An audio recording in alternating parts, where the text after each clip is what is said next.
स्वागत है दोस्तों आप सबका मेरे एक और नए दिन के एक और नए व्लॉग में। और दोस्तों आप लोगों को याद है जो मेरा एक जो कॉलेज वाला व्लॉग था जिसमें मैंने एक्सप्लेन किया कि मैं इंजीनियरिंग में फर्स्ट ईयर में लाइफ कैसी रही थी। उसमें एक चीज़ मेंशन ज़रूर करी थी कि थिएटर सिनेफिलिया ये अगर नहीं होता तो शायद आज मैं एक यूट्यूबर नहीं होता, ये वीडियो नहीं बन रही होती, गीकी शीकी नहीं होता, अभिनीत प्लेस नहीं होता, अभिनीत डायरीज नहीं होता, नीट शिट नहीं होता, यूट्यूब पे मेरा कुछ भी शुरुआत ही नहीं होती। इससे थिएटर मेरी लाइफ में काफ़ी ज़्यादा इंपॉर्टेंट था। आइए चलिए मैं आपको आज अपनी थिएटर की एक जर्नी की तरफ लेके चलूँ, बताऊँ मैं कैसे सिनेफिलिया से शुरू करके मैं श्री राम सेंटर पहुंचा, फिर श्री राम सेंटर से फिर मैं सिनेफिलिया में वापस मैं टीचिंग करनी शुरू करी और फिर यूट्यूब पूरा सब कुछ मैं आज आपको अच्छे सुनाता हूँ।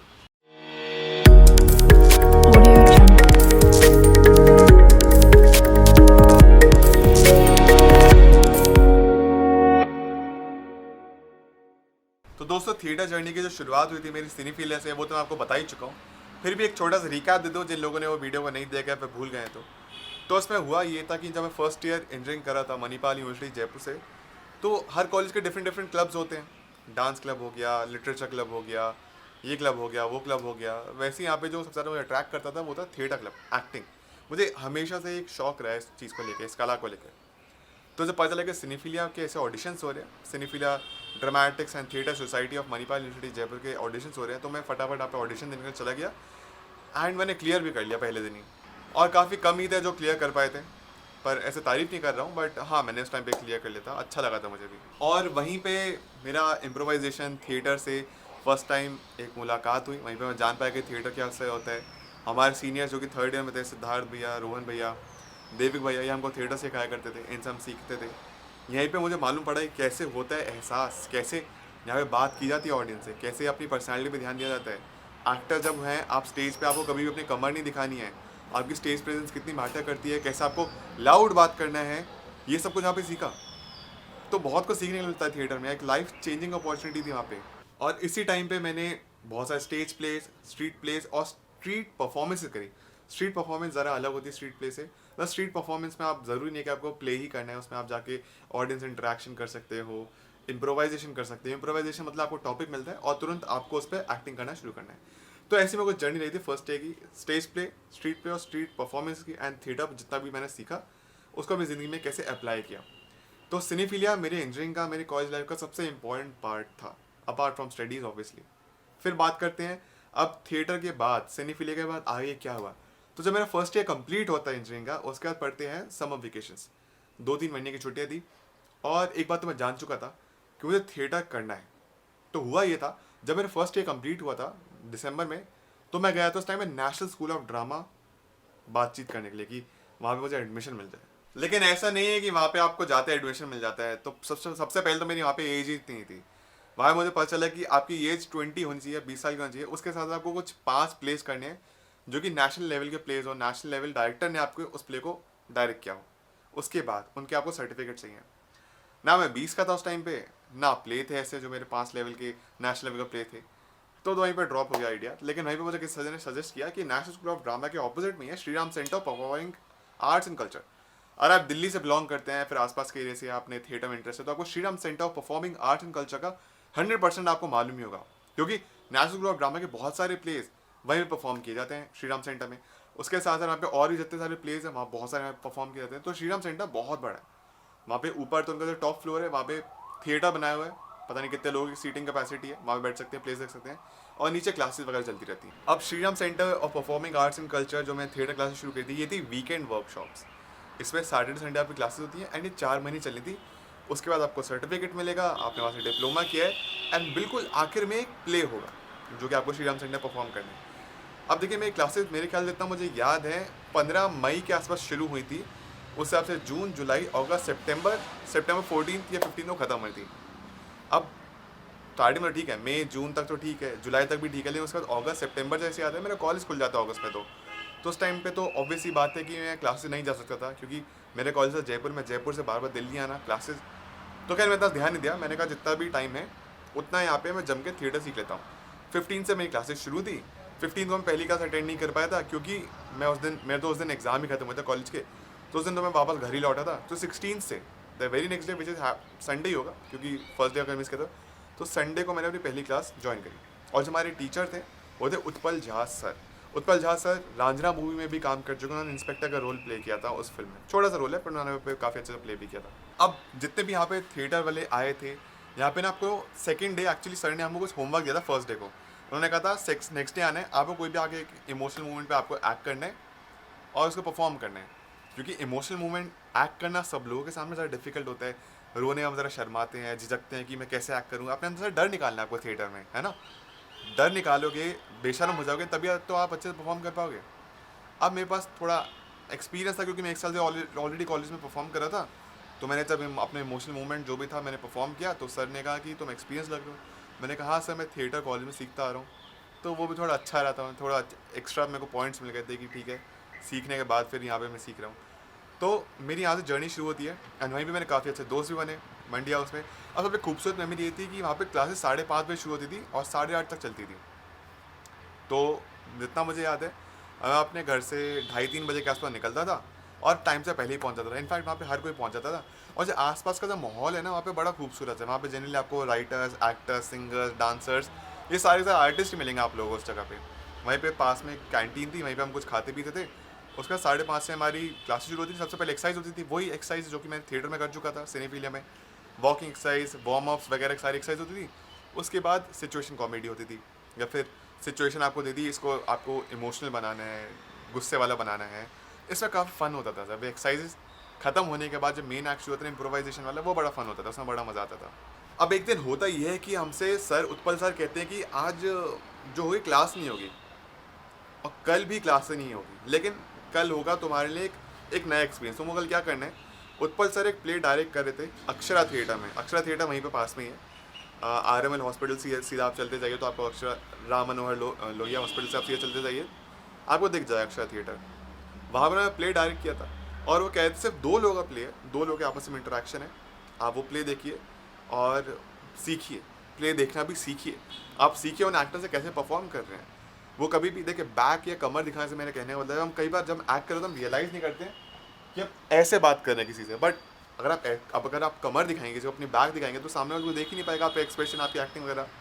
इसलिए आपको हमेशा फेस, जो आपको फ्रंट में देख के एक्ट करना है, फिर परफॉर्म करना है आप लोगों को। देखिए कोई भी चीज़ अगर आप जब तक सीख रहे हैं वो तो अच्छी चीज़ है, उसे आप सीखते हैं, लेकिन प्रैक्टिकल जब आप देखते हैं ना, तो उससे भी काफ़ी कुछ आपको सीखने के लिए मिलता है। और अक्षर थिएटर में जब हमने प्ले देखा, सिर्फ 2 लोगों का प्ले था वो, और बहुत ज़्यादा सीट्स में क्लोज थी, सारे स्टूडेंट्स ही बैठे थे हम लोग, तो उसमें भी काफ़ी कुछ अच्छे सीखने को मिला। उन जितने एक्टर्स हैं उनसे बात भी करी दोनों से, और भी काफ़ी कुछ सीखा। उसके बाद हुआ एक अपॉर्चुनिटी सामने निकल के आई। मैं भले ही Shriram centre performing arts and culture में as an actor, lead actor में कभी परफॉर्म नहीं कर पाया, लेकिन मैंने एज एन एक्टर परफॉर्म ज़रूर किया था। तो हुआ ये था कि बहुत सारी क्लासेस चल रही, वीकेंड वर्कशॉप हमारी 5:30 8:30 की थी, किसी की सुबह की भी थी, और कुछ ऐसे भी कोर्सेज थे जो कि पहले स्टार्ट हो चुके थे। मैंने तो मई वाला चूज़ किया था। कुछ कोर्सेज ऐसे भी हैं ना जो कि बहुत पहले से शुरू हो चुके थे, जनवरी फरवरी से। तो एक कोर्स था ख़त्म होने वाला, एक बैच था ख़त्म होने वाला था, तो उन्होंने कहा था हमको कुछ एक्स्ट्राज की ज़रूरत है। उसमें ईश्वर शून्य सर थे जो कि सिखा रहे थे, और ईश्वर शून्य सर भी एक फिल्म में काम कर चुके हैं। ईश्वर सर आए थे रॉक स्टार में, उनका केमियो है। तब उस सीन में होता ये है कि सीन में मतलब हमारे प्ले में होता ये है कि वो बुलाते हैं, कहते हैं कौन कौन एक्स्ट्रा परफॉर्म करना चाहते हैं, उसको ऑडिशन दो। ऑडिशन दिया, वो भी क्लियर हो गया, और हमको एज एन एक्स्ट्रा बुलाया था अपने प्ले में, और 2-3 डायलॉग्स मिले थे। लेकिन देखिए, जब श्रीराम सेंटर परफॉर्मिंग आर्ट्स में जब उनका थिएटर जब वहाँ पे एक्ट करने जाते हैं ना, तो बड़ा ही खूबसूरत एक्सपीरियंस होता है। और वो सिर्फ एक्सपीरियंस लेने के लिए मैंने हाँ बोला था, भले ही उसमें से 2 डायलॉग्स थे, लेकिन वो करना था मुझे, और वो हमने प्ले भी किया। उसने सीखा कैसे प्ले काम करते हैं। वहाँ पे गजब गजब एक्टर आए थे, मतलब सारे स्टूडेंट्स ही थे, लेकिन बड़ा मज़ा आया उसमें। और वो था मेरा पहला प्ले जो मैंने वहाँ पे किया था। अब बात आती है खुद के प्ले की, तो हमको प्ले मिला था 10 दिन का अंचन। श्री हरिशंकर परसाई जी ने इसको लिखा था, 10 दिन का अंचन। ये हमारे बैच का प्ले होना था 15 सितंबर 14 सितंबर के आसपास। लेकिन होता ये है कि ये थिएटर की जर्नी इतनी जल्दी खत्म हो जाती है। मैं 2-3 महीनों की, मेरा कॉलेज स्टार्ट हो जाता है, मैं सेकंड ईयर में एंटर कर जाता हूँ कॉलेज के 2015, और मेरा कॉलेज स्टार्ट हो गया है। अब मैं क्या करूँ। तो स्टार्टिंग मैंने तो बहुत कोशिश करी कि मैं हर वीकेंड पे जयपुर से दिल्ली भाग जाऊँगा, और फिर संडे को क्लास अटेंड करके रात को मैं ट्रेन में बैठ के, बस में बैठ के सुबह वापस कॉलेज कर लूँगा। लेकिन 1-2 हफ्ते तक तो ठीक था, लेकिन उसके बाद ज़रा मुश्किल हो गया, क्योंकि एग्ज़ाम्स भी आने लगते ना मैं कॉलेज में। तो हर वीकेंड पे मैं गायब हूँ, ये ज़रा मुश्किल हुआ था। मंडे को सुबह से पहुँच रहा था, थका रहे बैठ रहा था, क्लास में जाके अपना वो किसी तरह लेके जाता, बैठ रहा था, क्लास अटेंड कर रहा हूँ, ज़रा मुश्किल होता गया। प्लस फिर खर्चा भी बहुत होता है, हर हफ्ते आप जयपुर जा रहे हैं, आ रहे हैं, आ रहे हैं, जा रहे हैं, बड़ा खर्चा होता है उसमें। तो ये सब कुछ मैनेज करते करते मुश्किल हो गया। तो सर ने कहा कोई बात नहीं, मैं तुमको स्क्रिप्ट पकड़ा देता हूँ, जो तुम्हारा प्ले है। और कमाल की बात ये उसमें ना लीड रोल मिला था। खैर कोई बात नहीं, रोल्स वगैरह मिलते रहते हैं। मेरे को स्क्रिप्ट मिल गया 10 दिन का अनशन की, और मेरे को सर्टिफिकेट भी मिल गया। 4 महीने का मैंने कोर्स किया था। तो मैंने सोचा कि अब इस प्ले को एक ना दिन मैं ज़रूर परफॉर्म करूँगा, और वो दिन भी आया जब मैं इस प्ले को परफॉर्म किया। तो सेकेंड ईयर में स्टार्ट होता है कॉलेज का। सिनेफिलिया में सबको पता चलता है कि मैं अभी थिएटर सीख के आया हूँ ऑफिशियली। तो मुझे चांस मिलता है कि मैं अपने जूनियर्स को थिएटर सिखाऊँ, मैं उनको थिएटर सिखाता हूँ। उसके साथ साथ मेरा श्रीराम सेंटर का जो पूरा कोर्स है वो ख़त्म हो जाता है, मेरे को सर्टिफिकेट मिल जाता है। अब सेकेंड ईयर नॉर्मल तरीके से ख़त्म हुआ। मेरा बहुत ज़्यादा मन था कि उस प्ले को करने का, 10 दिन का अनशन, मेरा स्क्रिप्ट थी। अब जब मैं थर्ड ईयर पहुंचता हूँ तो थर्ड ईयर में मैं बन जाता हूँ सीनियर। मुझे पोजीशन मिलती है टैलेंट डायरेक्टर की। हम कोर टीम बन जाते हैं, जितने भी फर्स्ट ईयर से लेकर अभी तक थर्ड ईयर में कॉलेज के जुड़े हुए थे सिनीफीला से, वो मेन हेड्स वगैरह बन जाते हैं। तो उनमें से एक मैं भी था। तो अब मुझे फिर से सेम में वो काम मिला टैलेंट डायरेक्टर की। मुझे अब जूनियर्स को भी सिखाना है, सेकेंड ईयर वालों को प्लस फर्स्ट ईयर्स वालों को भी सिखाना है थिएटर। तो उसमें बहुत मज़ा आता था, सिखाया। अब वक्त आता है कि थर्ड ईयर का जो हमारा एनुअल फंक्शन होता है, फिर फेस्ट होता है, जो कल्चरल फेस्ट होता है हमारा ऑन इट 16, उससे मैं डिसाइड करता हूँ कि मैं अपना प्ले फाइनली अब लेके जाऊँगा। 10 दिन का अनशन, इसका थोड़ा बहुत मैंने सीखा हुआ है, कॉल जितना भी हमने सीखा था श्रीराम सेंटर में। और दिक्कत ये थी, वो प्ले है 1.5-2 घंटे का, और जो हमारा टाइम लिमिट था, जो टाइम स्लॉट मिला था, वो था आधे घंटे का। तो आप समझ रहे हैं वो 1.5-2 घंटे का प्ले है, प्लस वो काफ़ी पुराना लिखा हुआ प्ले है, आई थिंक 20-30 साल पुराना प्ले है। तो उसका मॉडर्नाइजेशन करना, उस प्ले को इतना छोटा करना, इतने सारे कैरेक्टर्स, उस प्ले में बहुत सारे कैरेक्टर्स हैं, उनको सब छोटा छोटा करके करना, मुझे लिटरली ऐसा लगा था कि मैंने प्ले की स्टोरी जान ली है, लेकिन प्ले को मैंने जीरो से लेकर पूरा एंड तक लिखा था। अगर आप कभी ओरिजिनल प्ले देखेंगे या फिर लिखा होगा, आपने कहीं पढ़ा होगा, प्लस जो मेरा प्ले है, आपको फ़र्क दिखेगा। स्टोरी सेम ही होगी, लेकिन नाम चेंज हो चुके हैं। तो उसी 2.5-3 घंटे के प्ले को मैंने 1.5-2 घंटे का जो भी प्ले था 10 दिन का अनशन जो ओरिजिनली है, उसको मैंने आधे घंटे के स्लॉट में मैंने कॉलेज में परफॉर्म किया, और उसको स्टैंडिंग ओवेशन मिला था। काफ़ी तारीफ हुई, काफ़ी लोगों को पसंद भी आया। काफ़ी अच्छा मोमेंट था। मैं लाइफ का one of the best days में से एक मैं काउंट करूँगा, जब मैंने 10 दिन का अनशन परफॉर्म किया था अक्टूबर 2016। बहुत बहुत मज़ा आया था उस प्ले में। सबसे ज़्यादा बड़ी कास्ट थी। मैंने उस प्ले में मेरे ख्याल से 20 लोग थे एटलीस्ट, सबको टोटल मिला के आधे घंटे में वो प्ले किया। इसमें गाने थे, कॉमेडी थी, और मैसेज था, सटायर था, मैसेज था। मैसेज बहुत इंपॉर्टेंट है उस प्ले का। तो काफ़ी ज़्यादा परफॉर्म भी किया। तो जो मेरे 1.5-2 साल की तमन्ना थी कि मुझे 10 दिन का अनशन परफॉर्म करना है, अब मैंने उस प्ले को डायरेक्ट किया, उसको रीराइट किया, उसको उसमें परफॉर्म किया, उसमें एक्ट किया, डायलॉग्स वगैरह सब कुछ अकेले किया था मैंने, लिखा वगैरह सब कुछ। यही चीज़ होती है जो जब आप थिएटर करते हैं ना, तो आप थिएटर में सिर्फ एक्टिंग नहीं सीखते, सिर्फ डायरेक्शन नहीं सीखते, आप सब कुछ सीखते हैं। लाइटिंग, वॉइस, जो एडिशनल चीज़ें होती हैं, ये सब कुछ आपको मैनेज करना पड़ता है। ये सब कुछ सीख पाता है थिएटर एक्टर। यही फ़र्क हो जाता है कैमरा एक्टिंग में और थिएटर एक्टिंग में, क्योंकि थिएटर में आपको लाइव परफॉर्म करना है, कहीं पे भी आप गड़बड़ नहीं कर सकते हैं। सामने ऑडियंस बैठी है आपके 400-500 हज़ारों के सामने, और कैमरे में तो रीटेक्स होते रहते हैं, ये गलत हो गए, वो फिर से शॉट दे दो, फिर से शॉट दे दो, फिर से इनफाइनाइट शॉट्स हैं, एक दिन में तो ठीक निकलेगा। लेकिन थिएटर में आपकी महीनों की प्रैक्टिस होती है, और उसके बाद फिर आपको लाइव परफॉर्म करना होता है सबके सामने। खूबसूरत जर्नी होती है थिएटर की। अब देखिए, मैंने थिएटर में परफॉर्म 3 साल से मैं लगातार कर रहा था, कॉलेज में परफॉर्म कर रहा था, श्रीराम सेंटर में सीख के आया, वहाँ पे प्ले भी किया, उसके बाद अपना प्ले खुद से लिख के भी परफॉर्म किया। तो जब मैं लाइव ऑडियंस के सामने परफॉर्म कर रहा हूँ, माइक पे बात कर लेता हूँ, प्लस मैं बहुत ज़्यादा एक्टिव स्टूडेंट था कॉलेज में, तो मुझे लगा कि यार कैमरा के सामने तो बिल्कुल, मेरे लिए कैमरा तो बिल्कुल कुछ भी नहीं है, नॉर्मल है। तो उसमें मुझे कैमरा से ज़रा भी डर नहीं लगता। इसलिए मैंने जब अपना यूट्यूब चैनल शुरू किया, जब मेरे कॉलेज में थिएटर खत्म हुआ, फोर्थ ईयर में हम थिएटर नहीं कर सकते हैं, प्लेसमेंट्स वगैरह होती है, तो थर्ड ईयर के बाद मैंने अपना कॉलेज खुद से ही कॉलेज में अपना यूट्यूब चैनल स्टार्ट किया था, नीट फैमिली, अब उसका नाम हो चुका है। वहीं पर मैंने शॉर्ट फिल्म, एक्टिंग वगैरह शुरू करी कि अब थिएटर तो है नहीं, अब जो थिएटर से मैंने सीखा है वो कैमरा के सामने अप्लाई करो। और ये माध्यम इतना बड़ा है, डिजिटलाइजेशन तो ऑब्वियसली बड़ी चीज़ है, डिजिटल होके थ्रू ये लोगों तक पहुँच पाएगा। यूट्यूब पर इसकी वीडियो डालूंगा, और ऐसे ऐसे मैंने कुछ किया। तो मेरे पास कुछ प्लेस हैं जो मैं आप लोगों को दिखाना चाहूँगा। सबसे पहले 10 दिन का अनशन दिखाना चाहूँगा, उसके बाद फिर मेरी सोलो परफॉर्मेंस भी है। तो पहले मैं आपको 10 दिन का अनशन दिखाना चाहूँगा वो प्ले। अब वो मैं आपको कब दिखाऊँ ये मतलब सोच रहे हैं, हो सकता है कल ही दिखा दूँ, हो सकता है परसों दिखा दूँ। आधे घंटे का प्ले है, सुनने में बड़ा लग रहा होगा, लेकिन इमेजिन के 2 घंटे का प्ले को मैंने आधे घंटे में किया है। कॉमेडी है, मज़ा आएगा आपको। आवाज़ में ज़रा दिक्कत हो सकती है क्योंकि फ़ोन से रिकॉर्ड किया हुआ है, लेकिन समझ आ जाएगा। तो ठीक है, ईयरफोन्स का देखना जब भी मैं उस प्ले को डालूंगा 10 दिन का अनशन, और पूरे परिवार के साथ बैठ के ज़रूर देखना। एक बार जब मैं वीडियो डाल दूंगा तो उसके बाद उस प्ले को ज़रूर देखना, और फिर मैं आपको समझा भी दूंगा, कहीं पे आपको डाउट होता है उस प्ले में क्या हुआ, तो मैं नेक्स्ट वीडियो उसी के ऊपर मैं बताऊंगा पूरा BTS उस प्ले का है क्या। तो मैं उम्मीद करता हूँ आज की वीडियो आपको पसंद आई होगी। यहीं तक रखते हैं आज की मेरे थिएटर की जर्नी को और आज के व्लॉग को, आज की वीडियो को। और आपके जो भी कुछ थॉट्स है इस वीडियो से रिलेटेड वो मुझे कमेंट में बताइए। दोस्तों आज का कोट ऑफ द डे है वो ये है कि I am not real, I am theatre. मैं ड्रामेटिक्स हूँ, मैं ड्रामा हूँ।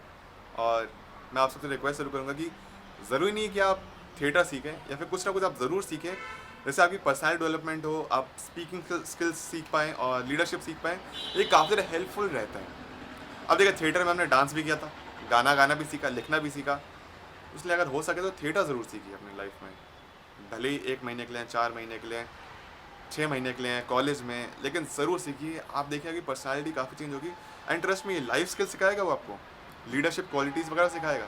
जब आप खुद से लीड करेंगे एक प्ले को, या फिर आप जब स्पीकिंग स्किल्स तो बहुत इंपॉर्टेंट होती है, हर जगह इसकी रिक्वायरमेंट है।